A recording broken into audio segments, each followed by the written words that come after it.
Bueno, nos quedamos hablando, en todo caso, de las coordenadas curvilíneas. Vimos el ejemplo inicial de las coordenadas cilíndricas, pero solo habíamos llegado, en el caso de las cilíndricas, a hablar del diferencial de línea.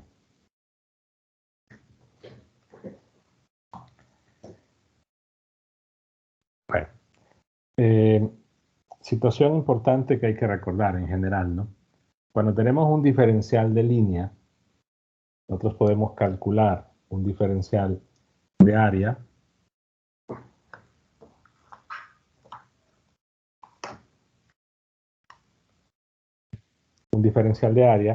mediante un producto cruz entre dos componentes. En general, recuerden que el producto cruz representaba el área. Por lo tanto, si yo quiero calcular un diferencial de área para las coordenadas cilíndricas, pues si quiero la componente, en este caso la componente ρ, tendría que hacer el producto cruz entre las dos componentes distintas a ρ. En este caso, pues sería la multiplicación de, en este caso, perdón, ρ de phi de dz en dirección de ρ. Bueno, irían las dos opciones, ¿verdad? Más o menos por lo que se ha resaltado el diferencial de área. Y si quiero la componente phi, pues tendría que hacer la multiplicación de las componentes diferentes a la componente phi.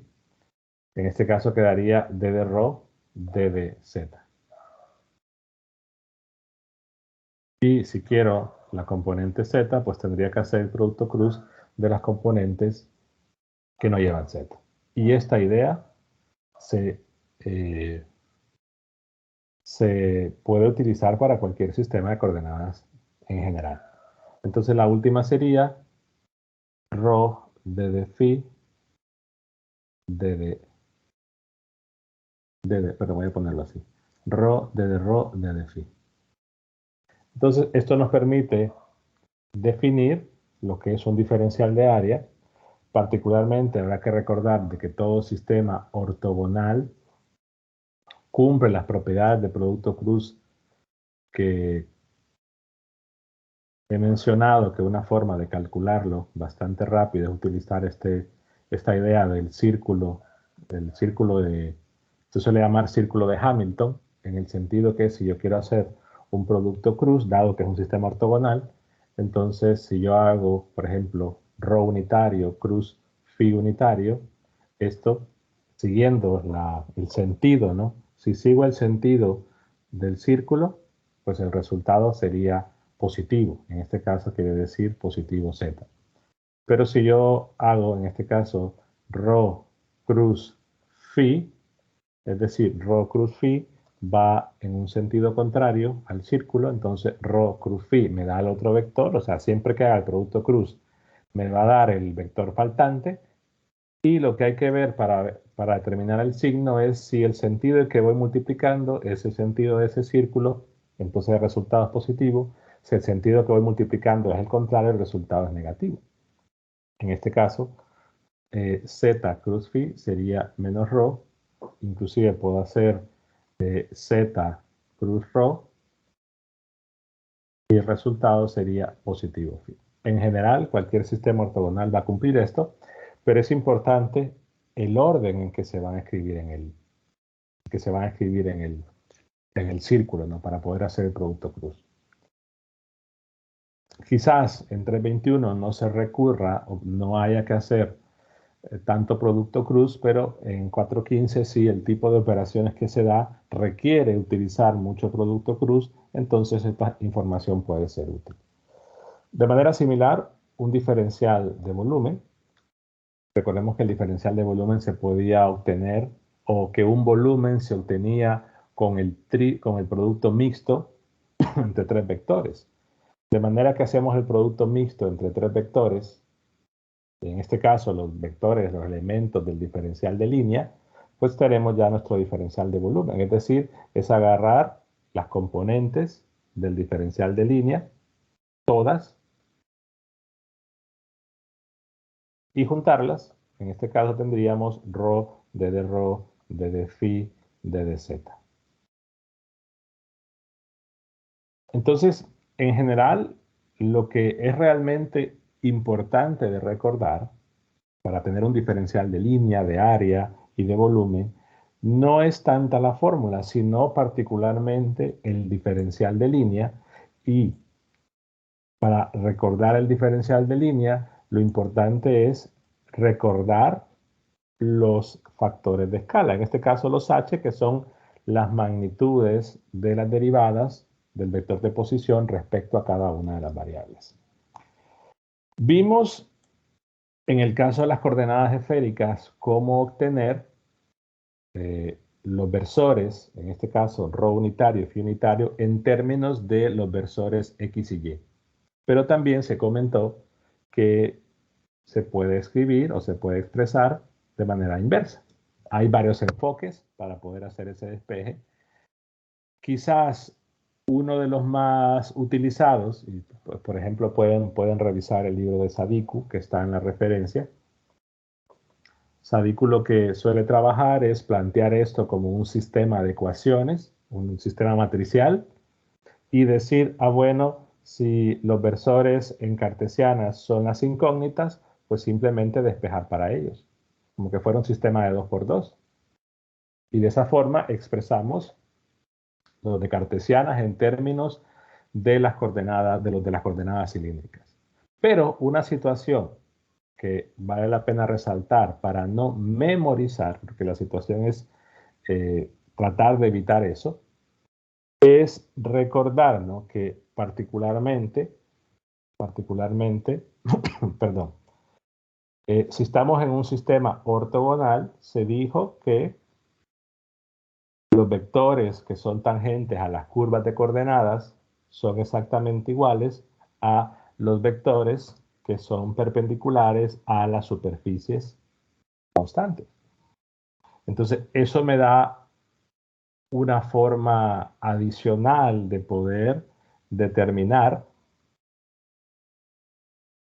los versores en cartesianas en términos de los versores en cilíndrica. Por ejemplo, recordemos la ecuación que define la x, ¿no? X es rho coseno de phi. Entonces, estarán de acuerdo que si esta x es constante,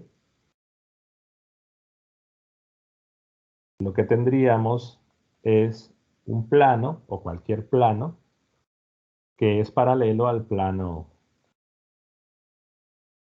YZ.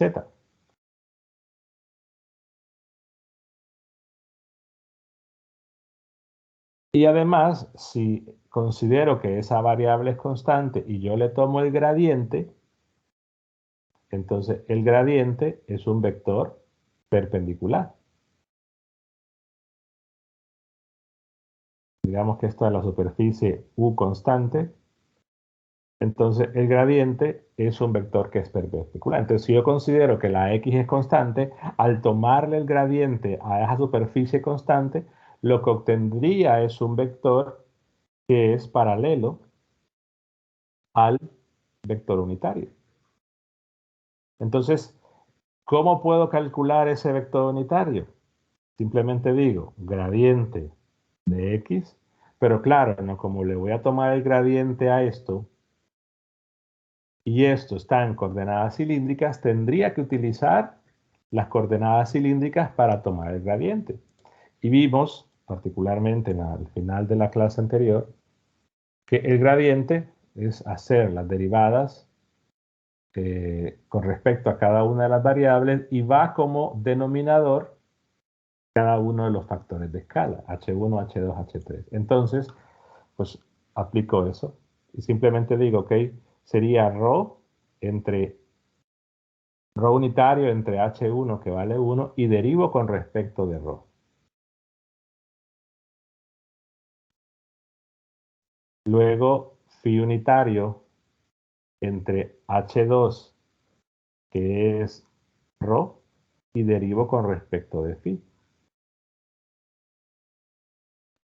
Perdón, aquí tuve que haber puesto toda la expresión.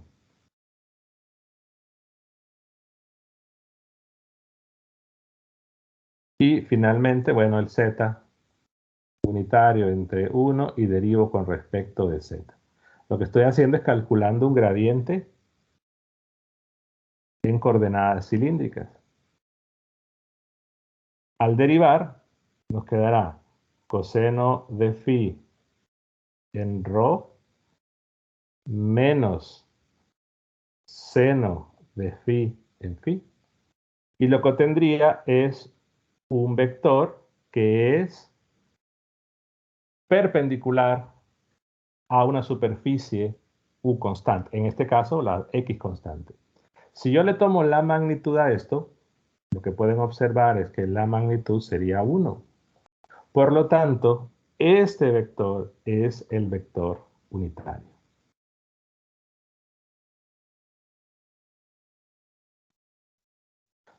O sea que es una forma más rápida.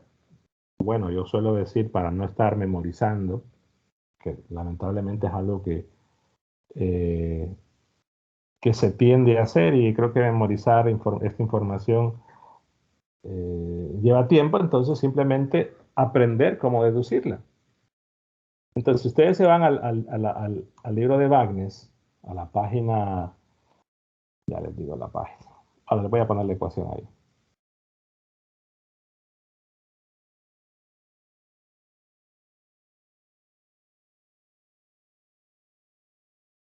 Aquí está, es la ecuación 1,78. Ahí están expresadas los versores en cartesianas en términos de los versores en coordenadas.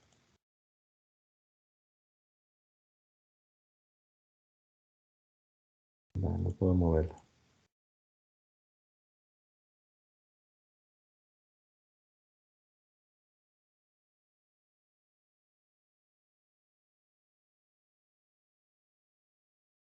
Pero por alguna cosa no me deja mover. Creo que se trabó la aplicación. O sea, si ven esta expresión, observen que es la misma. Entonces, ¿cómo obtengo los versores en cilíndricas en términos de los otros? Bueno, simplemente calculo lo que hicimos en la clase anterior, calculo la derivada del vector de posición con respecto a cada variable y divido entre la magnitud. ¿Cómo encuentro los de las cartesianas en términos de las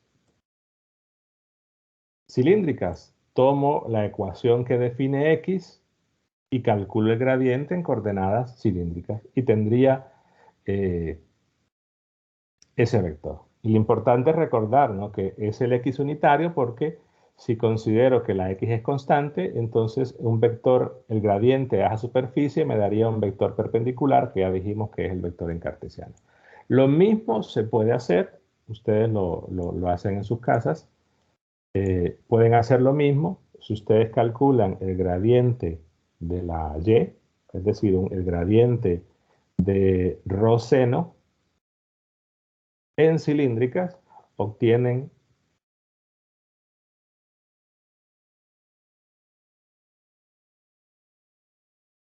incluso si recuerdan esto y recuerdan los factores de escala, los H1, H2, pues rápidamente se deduce. Y esta idea se puede aplicar en cualquier caso. Entonces, en realidad, la información relevante para cualquier sistema de coordenadas es las relaciones entre X, Y, Z y el nuevo sistema de coordenadas y que a partir de ahí se obtiene toda la información. ¿Preguntas hasta ahí? Solo para clarificar, cuando se dedujo la parte que tiene coseno de rho, coseno de phi en rho, también tiene seno de phi en rho. Entonces, ese sería el seno de phi en phi. Perdón. Sí, tienen toda la razón. Aquí sería phi, ¿verdad? Por este de acá. Gracias.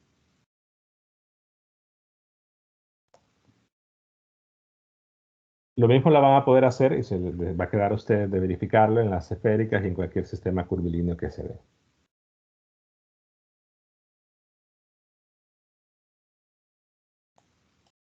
¿Más preguntas?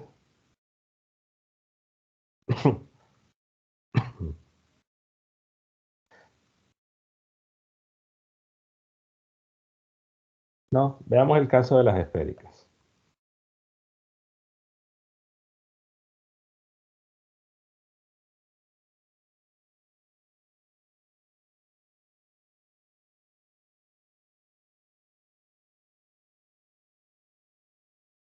Solo les coloco la imagen para no graficar tanto. Tienen una presentación, de esa presentación estoy tomando las imágenes.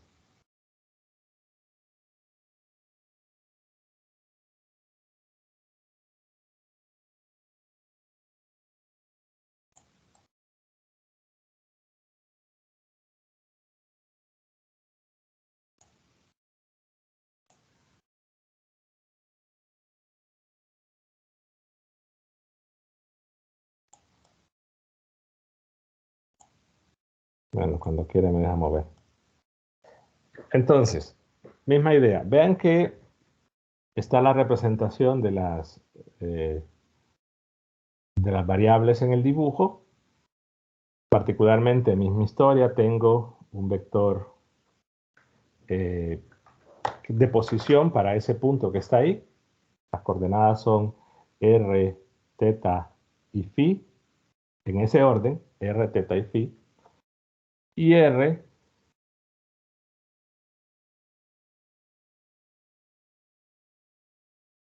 en este caso es la distancia del origen al punto. Phi es el mismo ángulo que se utilizó en las cilíndricas, es decir, es el ángulo que se forma con el eje X, medido a la proyección, ¿no? En todo caso, la proyección, recordemos que la proyección es ρ, pero en este caso ρ no se va a utilizar. Entonces, utilizamos R, utilizamos Phi y utilizamos el ángulo θ que se mide desde el eje Z. Y las relaciones están aquí. Podemos ver que X es R seno θ coseno de phi, Y es igual a R seno seno de phi. Y particularmente podemos ver que R seno, si quisiéramos hacer una conversión o analizarlo más rápido, es básicamente ρ. Porque X ρ coseno y Y ρ seno son las cilíndricas. Entonces simplemente es recordar que ρ define o está definido como ρ seno, que ρ es esta distancia, ¿no?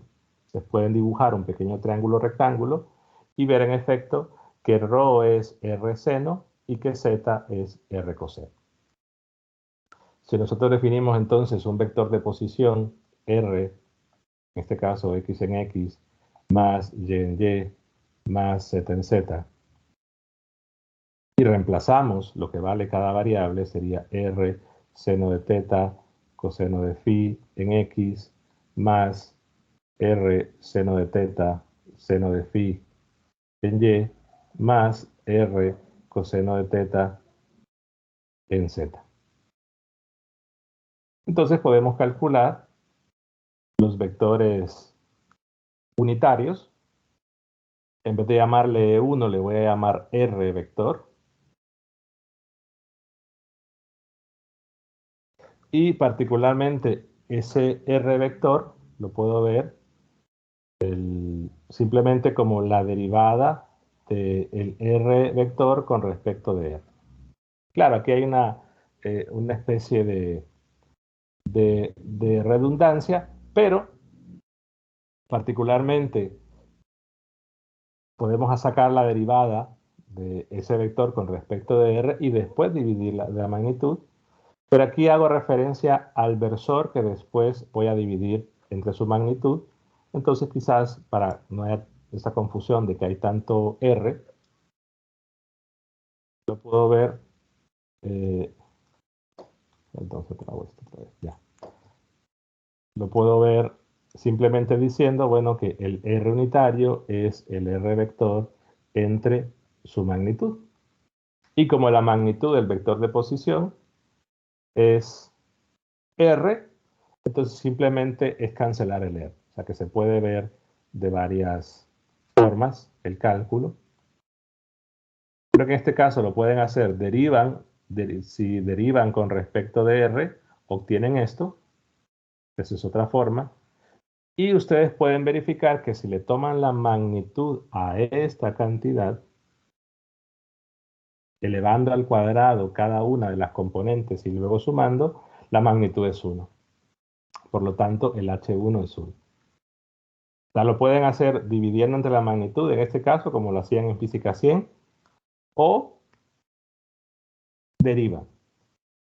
Ya en el otro caso, por ejemplo, en el que sigue, que sería teta, el vector teta, que ese le voy a poner primero así, y después voy a dividir entre la magnitud, sería la derivada, bueno, parcial, en este caso de R con respecto de teta. Entonces, si agarro el primero y derivo con respecto de teta, quedaría R coseno de teta coseno de phi en X. El segundo quedaría igual, bueno, el R coseno por seno de phi. Y el último quedaría negativo R seno. La pregunta para ustedes es, ¿cuánto es la magnitud de esto? Si elevan al cuadrado cada una de las componentes, ¿qué obtienen?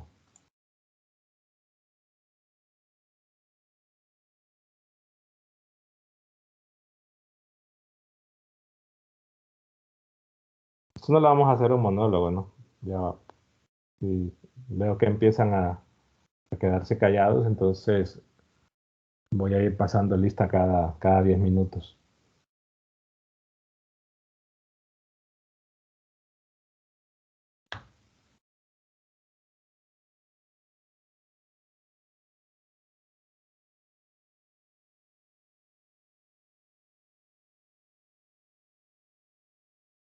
Bueno, sigo entonces. Creo que mejor es hacerlo monólogo como siempre.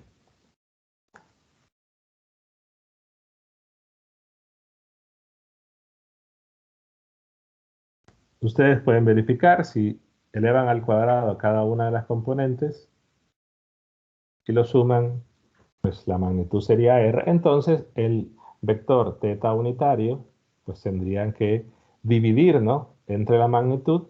Entonces, pues quedaría coseno de teta coseno de phi en X más coseno de teta seno de phi en Y menos seno de teta en Z.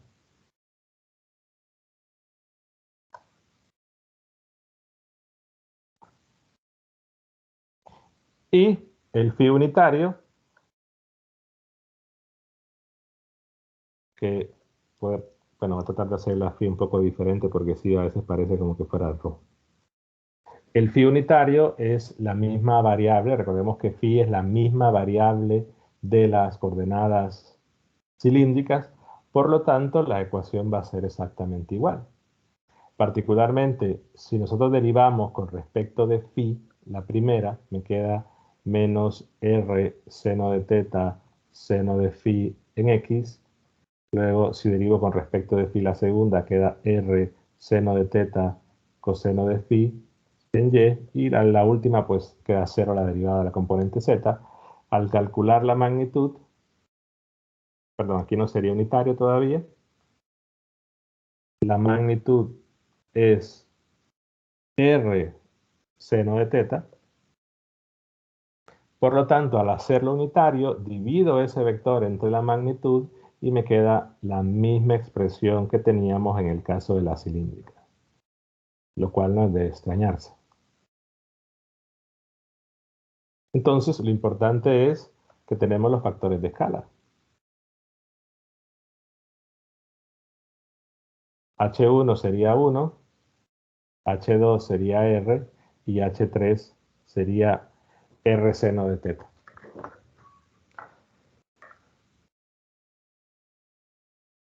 Entonces podemos tener el diferencial de línea, que recordemos que es H1, DD1 en dirección, bueno, lo voy cambiando de una sola vez, H1 que sería 1, DDR en R, luego H2 que sería R, DD teta en teta, luego H3 que sería R seno de teta, DD phi en dirección de phi. Y a partir de ahí, con la misma historia, se puede calcular los diferenciales de área combinando cada dos componentes con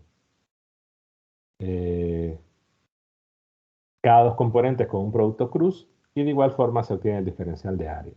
Misma historia de antes también, que al hacer un producto cruz, pues podemos utilizar lo del círculo de Hamilton, de manera que si yo hago R cruz teta unitario, me da phi unitario.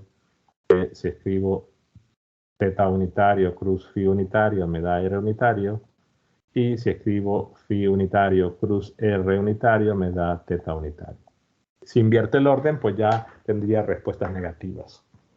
Pero ahora, lo de antes, ¿no? ¿Cómo puedo expresar el X unitario en términos de los versores en coordenadas esféricas? Sin necesidad de estar memorizando, sin necesidad de estar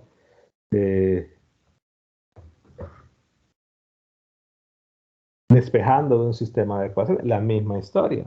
Si nosotros tenemos que X es igual a R seno de teta coseno de phi, y yo le tomo el gradiente a esto, pero claro, un gradiente en coordenadas esféricas, yo tendría un vector que es paralelo al X unitario y después solo tendría que hacer la magnitud. Pero tengo que tomar el gradiente en coordenadas esféricas y la fórmula del gradiente es la misma, ¿no? Sería R unitario entre H1, que vale 1, derivada parcial con respecto de R,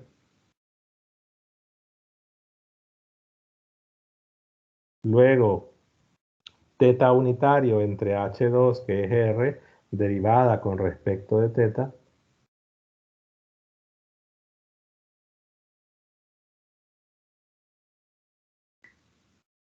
más phi unitario entre H3, que es R seno de teta, derivada con respecto de phi.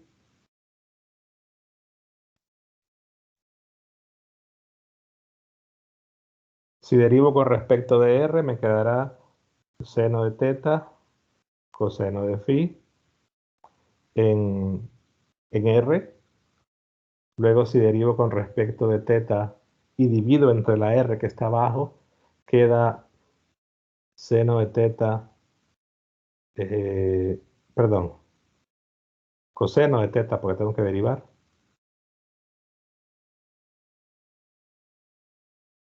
Coseno de phi en teta. Y el último, si yo derivo con respecto de phi, la derivada de coseno es un menos, al dividir entre R, pues simplemente me queda menos seno de phi en phi. Si le tomo la magnitud a ese vector, voy a observar que la magnitud es 1 y por lo tanto el X unitario sería agarrar ese vector y dividirlo entre su magnitud y obtendría lo que está arriba.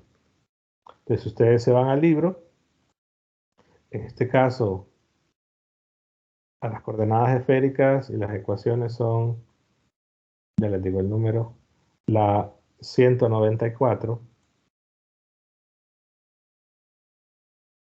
pues es una forma que ustedes tienen de poder obtener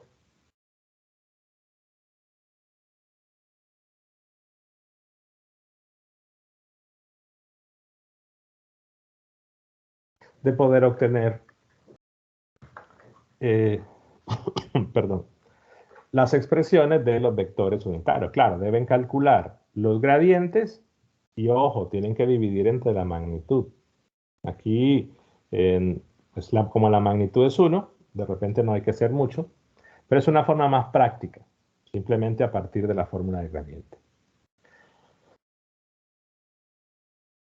Otra situación que suele ser bastante necesaria de recordar, vamos a regresarnos a las cilíndricas, es número 1, cuáles son las superficies constantes, ¿no? Recordemos que las superficies constantes son, pues, ρ constante son cilindros, phi constante, bueno, son planos, pero que esos planos siempre forman el mismo, todos los puntos forman el mismo ángulo con el plano XZ. Y las superficies Z constantes son superficies en las cuales tenemos planos paralelos al plano XY. Como tenemos entonces una superficie constante, en este caso ρ constante, y yo quiero graficar un diferencial de área, entonces el diferencial de área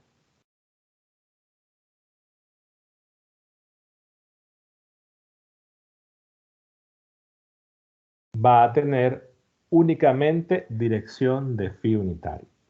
Recordemos, se dijo que los versores unitarios, lo voy a escribir acá, mencioné que cuando hablé del E1 igual al E1, que estos versores, bueno, vectores todavía no son versores, dividido entre la magnitud y ya está, pero que esos vectores cumplían dos cosas, que eran tangentes a las curvas de coordenadas y que eran perpendiculares a las superficies constantes.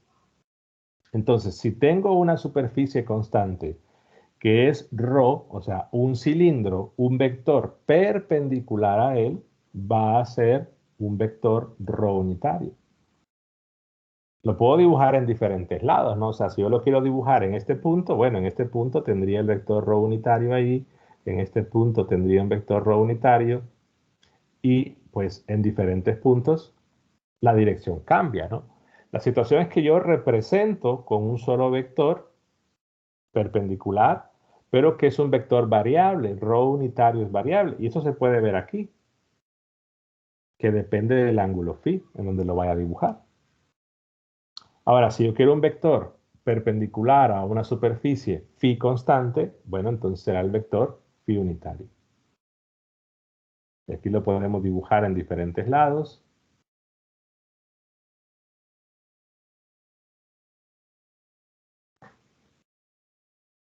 Y si quiero un vector perpendicular a una superficie z constante, pues sería el z unitario. Entonces, ¿qué sucede? Que a veces estamos en un problema ya de calcular un campo eléctrico o calcular, ver si se cumple el teorema de la divergencia o el teorema de Stokes en general, problemas más adelante. Entonces, por ejemplo, tenemos la superficie de un cilindro y necesitamos expresar el diferencial de área porque vamos a calcular un flujo sobre él. Pero entonces empezamos a cometer el error de decir, ah, bueno, el diferencial de área tiene las tres componentes. Y quizás si dicen que tiene las tres componentes, quizás les conviene recordar esto. El diferencial de área en general, en las coordenadas cilíndricas, recuerden que se escribía así, ¿no? Rho de phi de dz en dirección de ρ más d de ρ d de z en dirección de phi más d de ρ, perdón, voy a borrar acá, ρ de phi. Vean que solo lo que hago es memorizar el diferencial de línea y después voy trabajando directo.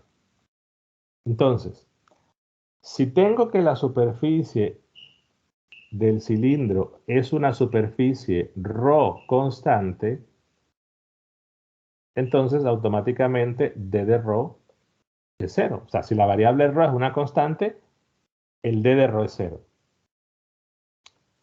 Ojo, son dos cosas muy diferentes. Ρ es una cosa, ρ es la distancia que hay del eje Z a cualquier punto del cilindro, pero el ρ vector, ese no es constante. Entonces son dos cosas muy diferentes.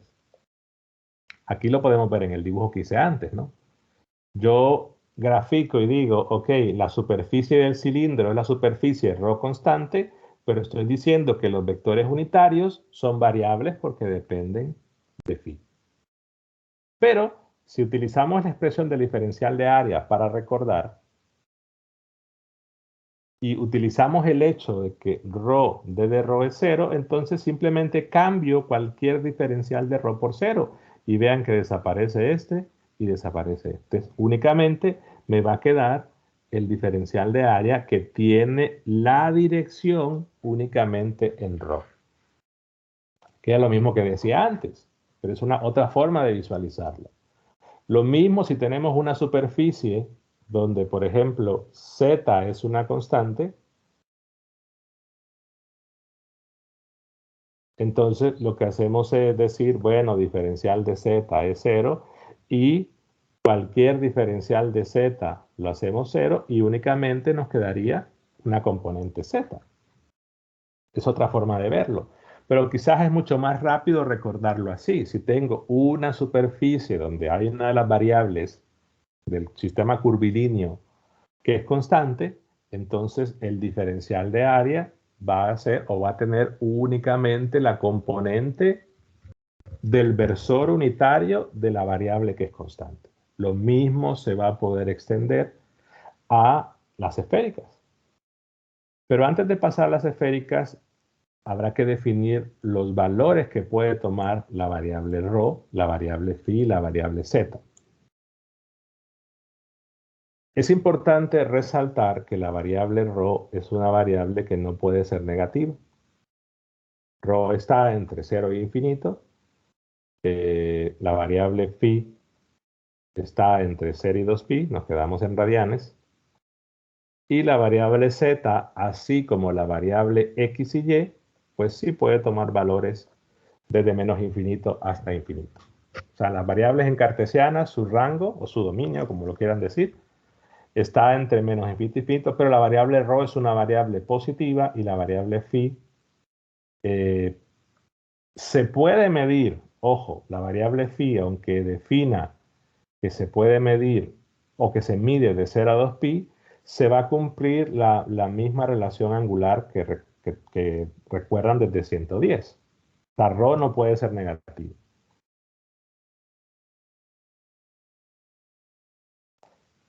Porque no tendría sentido. Ahora, la variable π sí puede ser negativo. Y quiere decir que, por ejemplo, si yo estoy midiéndolo desde el eje X y lo mido en este sentido,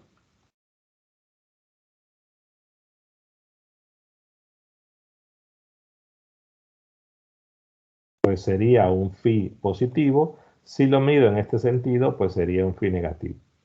O sea que el ángulo sí puede ser negativo y la implicación será eso, pero la variable ρ no.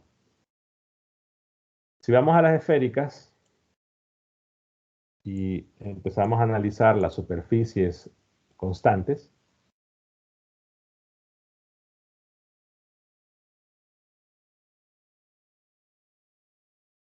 nos vamos a dar cuenta que la R, la superficie R constante, es pues la superficie de una esfera. Eso mismo iba a decir que dependía, ¿verdad? De la figura que está haciendo para ver cuál es constante. Porque la parte del radio, bueno, en la R sería, ¿verdad? Como la esfera dijo usted, pero en el caso de en un, en un cono sería phi, lo que sería, ¿verdad? Lo que sería constante más bien, el ángulo. Teta en todo caso. El cono es cuando es teta. Entonces tengo, por ejemplo, una superficie donde la distancia, ¿no? Porque vemos que es R. R es la distancia del punto al origen. Entonces, todos los puntos que están a la misma distancia del origen me forman una esfera con centro en el origen. Ojo, aclaro esto. R constante es una esfera con centro en el origen. Si ya tengo una esfera, y es una de las cosas que suele pasar también, que tengo una esfera que, por ejemplo, está desplazada, ya el R no es una constante. tiene que ser la superficie centrada en el origen. Es igual, creo que aparece en un ejercicio más adelante del campo eléctrico. Misma historia, si yo quiero, por ejemplo, un vector, o si yo quiero graficar el diferencial de área, que es un vector perpendicular en cualquier punto, pues ese vector perpendicular va a tener la dirección de R. O sea que aplicamos la misma idea de que una superficie constante tiene la dirección del vector unitario que de esa variable, que en este caso es R. La de phi, como phi es la misma coordenada en cilíndricas, la superficie phi constante es la misma superficie phi constante de la cilíndrica. Lo que hay que ver es en el caso de θ. Pero la situación en el caso de R es igual. O sea, R es un valor positivo. El intervalo que va a tomar la R va a ser valores entre 0 e infinito. Si vamos a la superficie θ constante, ahora, ¿qué es θ? θ es el ángulo que forma con el eje Z. Entonces, si tengo el origen... De 0 a pi sería, ¿verdad? Sí.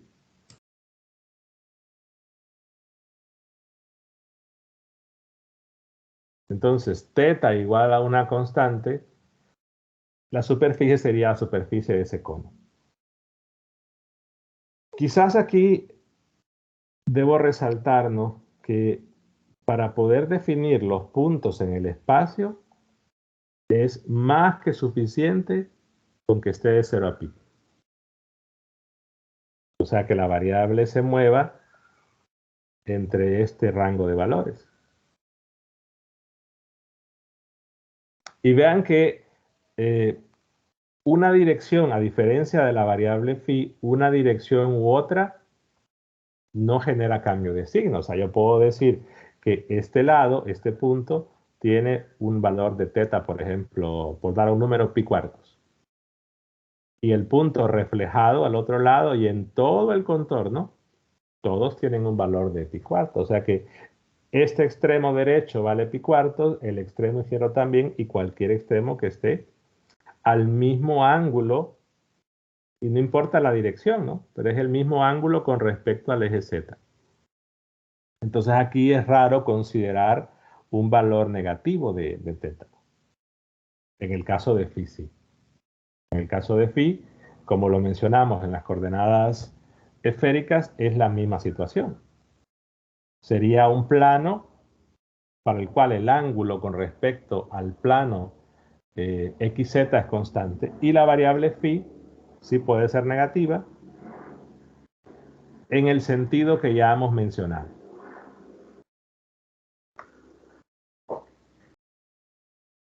Preguntas hasta ahí.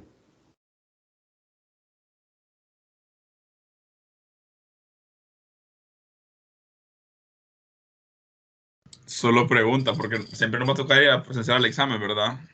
Hacer los exámenes. ¿Perdón? Nos va a tocar ir presenciar a hacer los exámenes, ¿verdad?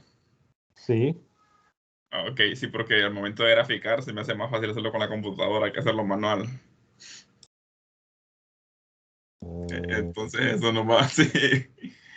Bueno, pero tampoco es que el gráfico va a ser, se les Sí, va a va a pedir. haber solo para tomar referencia. Sí, o sea, tampoco es que los gráficos los hago a mano igual, pues, pero bueno.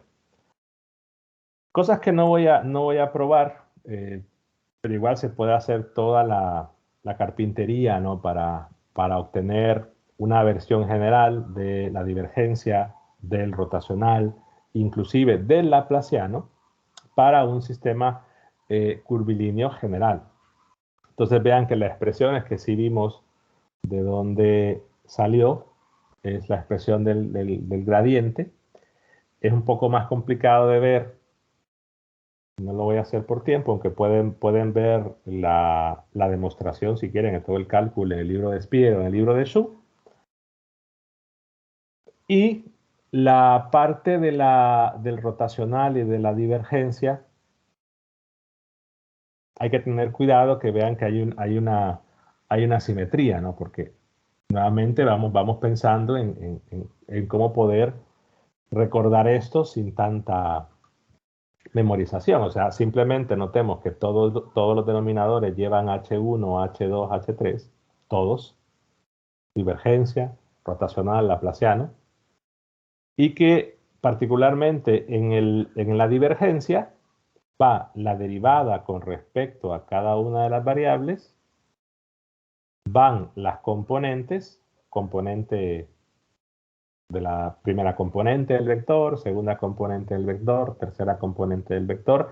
Claro, son las componentes en el sistema curvilíneo, ¿no? O sea, el vector A tendría que tener una componente A1 en dirección de 1 más una componente A2 en dirección de... O sea, que ya son las componentes en el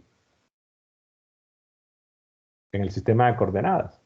Pero que además lo que va acompañando a esas componentes son los restantes factores de escala. Es decir, en el primero va la primera componente y van todos los h's exceptuando el h1. En el segundo van todos los h's exceptuando el h2 y lo mismo en el tercero. Van todos los h's exceptuando el h3. Claro, como estas son derivadas con respecto a ciertas variables y tanto los h's como la componente podría depender de esas variables, entonces la derivada se podía extender. Y pueden verificar como ejercicio, incluso Wagner lo propone en un problema, hacer la reducción de la divergencia, el rotacional y el laplaciano, al menos para las coordenadas cilíndricas y para las coordenadas esféricas, que esas las tienen en el libro para poder verificar. En el caso del rotacional, vean que la expresión lleva H1, E1, H2, a que aparte de, en este caso el producto cruz es un poco diferente, porque vean que van los H's, multiplicando a cada uno de los versores en la primera línea. Luego van las derivadas con respecto a cada una de las variables y al final van los h's otra vez multiplicando a cada una de las componentes. O sea, por ejemplo, si queremos calcular en coordenadas cilíndricas, ¿no? La divergencia de un vector, entonces 1 entre los tres h's, h1, h2, h3. h1 es 1, h2 es ρ, h3 es 1. Entonces únicamente me queda, ρ.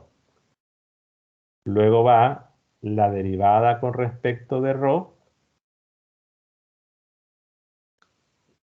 iría H2, H3. El H1 entonces va un ρ por la componente ρ, más derivada con respecto de phi. Va el H1 y el H3 que son 1. Entonces va la componente phi. Más la derivada con respecto de z por el H1, el H2, entonces sería 1 por ρ, la componente z. Si quiero el rotacional en coordenadas cilíndricas, la idea es igual. 1 sobre la multiplicación de los tres h's, que sería ρ, luego va un determinante, h1 por el ρ unitario, bueno, el h1 que es 1, el h2 que es ρ por el phi unitario, el h3 que es 1 por el z unitario, van las derivadas con respecto de ρ, la derivada con respecto de phi, la derivada con respecto de z,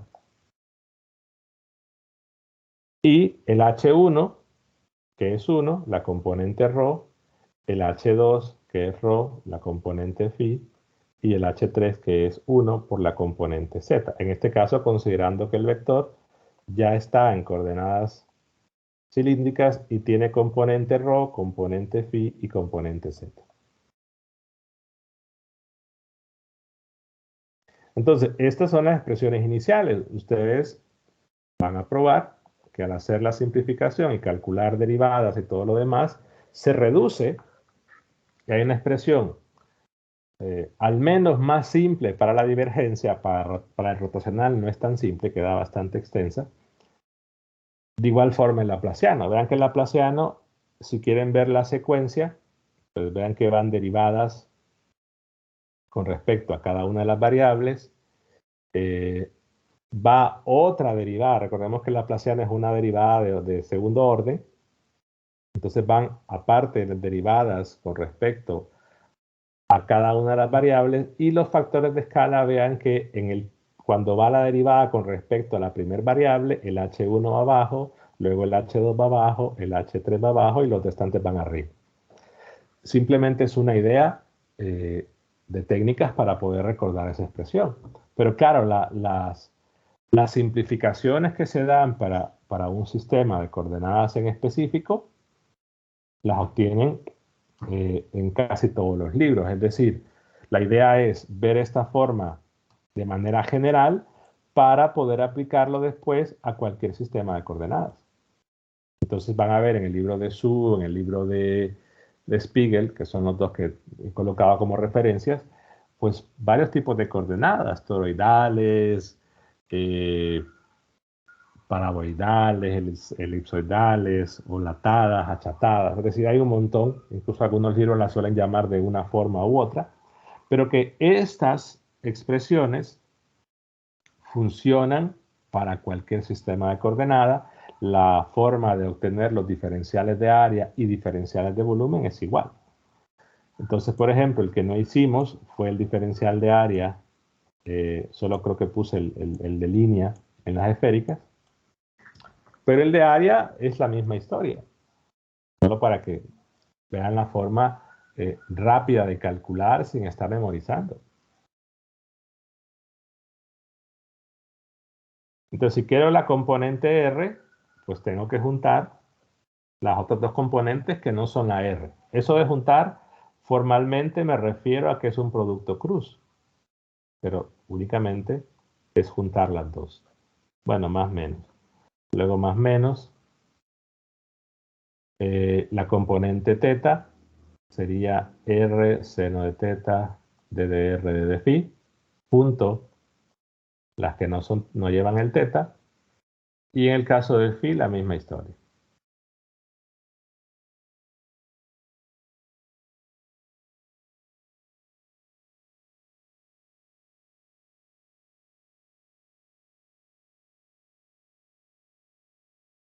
Y más y menos. El diferencial de volumen, pues junto las tres componentes, solo que las pongo en orden,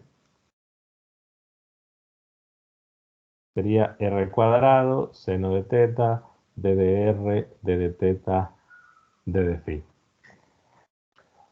Punto importante. Independientemente del sistema de coordenadas en que estemos, los versores unitarios van en la dirección en que la variable está creciendo. Por eso el dibujo que tengo por acá. La variable R, voy a borrar todo esto. La variable R, pues es una variable que es la distancia del origen y va creciendo en este sentido, ¿no? Por así decirlo, alejándome del origen. Entonces, el vector R unitario va en esa dirección. El teta se mide a partir del eje Z. Entonces, teta va creciendo en ese sentido. Por lo tanto, el R unitario va en esa dirección. Y el phi va creciendo en este sentido. Por lo tanto, el phi unitario, que lo estoy dibujando arriba, pero lo podría colocar en cualquier lado, va en esa dirección. Si, por ejemplo, se tiene que hacer en algún caso, pensemos en que tenemos un plano, pensando en que tenemos que calcular o comprobar el teorema de la divergencia o el teorema de Stokes, cualquier integral que pueda aparecer. Y tengo, por ejemplo, un plano y yo sé que ese plano es, digamos, el plano phi igual a pi tercios, por dar un número. Pero como estamos utilizando, comprobando el teorema de la divergencia, perdón, digamos el teorema de Stokes para que sea más claro. Entonces, en el teorema de Stokes hemos elegido o nos dan cierta orientación que es esa, y recordando la regla de la mano derecha, nuestro diferencial de área tendría que ser este, ¿no? Para que coincidiera con la regla de la mano derecha en la comprobación del teorema de Stokes. Entonces, la situación que en ese caso el diferencial de área debo tomarlo así por la restricción que tenemos de la regla de la mano derecha.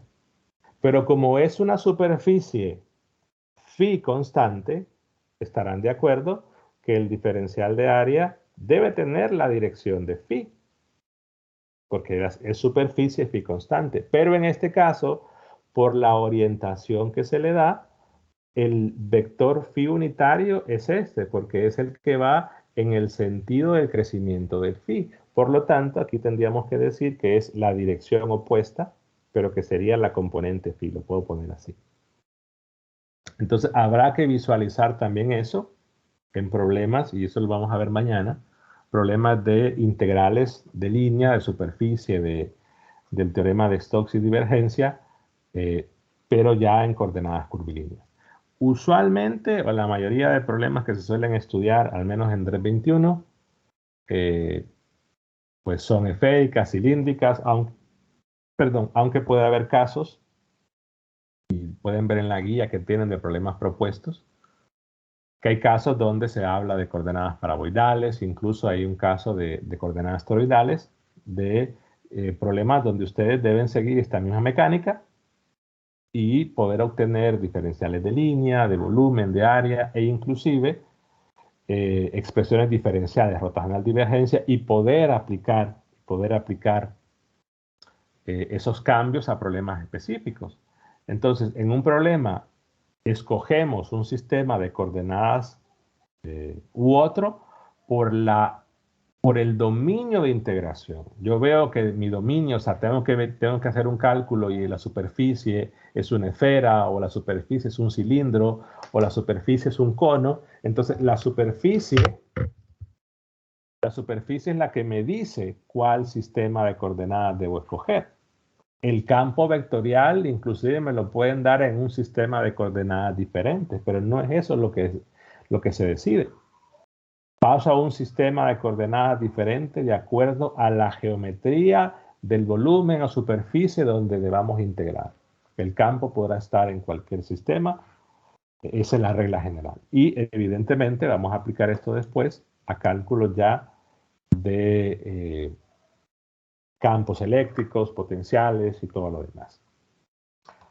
Recuerden que igual hay material de apoyo, material complementario. El curso completo está en los recursos.